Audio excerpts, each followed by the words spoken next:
The man's name is Yukon Jack Tolliver, and he has a story unlike any bear story that I've ever shared here. I'm often accused of being a fearmonger and glorifying how dangerous bears are, making them more dangerous than they are. I do no such thing. Bear attacks are extraordinarily rare. They're just very violent when they do happen. But Yukon Jack Tolliver was a strange man. He lived nowhere near the Yukon. He lived in the heart of Alaska, not too far from Fairbanks. He was a strange man. He hunted bear, and he ran a trap line. He made his living off the fat of the land. So, when he came into town, dragging, nearly dead, people didn't believe his story at first. Wow, I wouldn't have. 3 seasons before, old Jack caught a big old bear in his trap, something he didn't expect. He was running a trap for things like wolverine, mink. He didn't expect anything like that. The bear was wounded by the snare, but he was able to get it free. I don't know how he did it. To this day, I don't think anybody ever asked him. But somehow he cut the bear free, but it was wounded. When the bear left off and Jack somehow got back home, he decided to look out for that old bear. He regularly left gut piles for it whenever he hunted, and he left plenty of salmon whenever he fished the river. And that bear and him kind of coexisted. It would sometimes come right up to his cabin, but it would never break in or demolish his things like some of the bear would. And he taught his dog never to run the bear off. There was almost like a Grizzly Adams type thing going. Well, 3 years go by, and old Yukon Jack Tolliver, he's out checking his trap lines. He slips on the ice. He goes down. He's an older man now.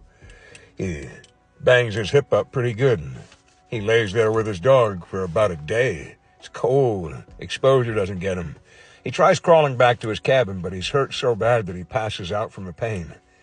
And that's where the wolves find him. He's in gray wolf country. Big Alaskan timber wolves, Canis lupus occidentalis. When the wolves came for old Yukon Jack, he used his rifle. He had one. But you only carry so much ammunition. You never planned for a war, or even a skirmish. He soon ran out of ammunition, and the wolves were coming in on him. The first big gray wolf grabbed a hold of him. Another darted in and began to shake and pull.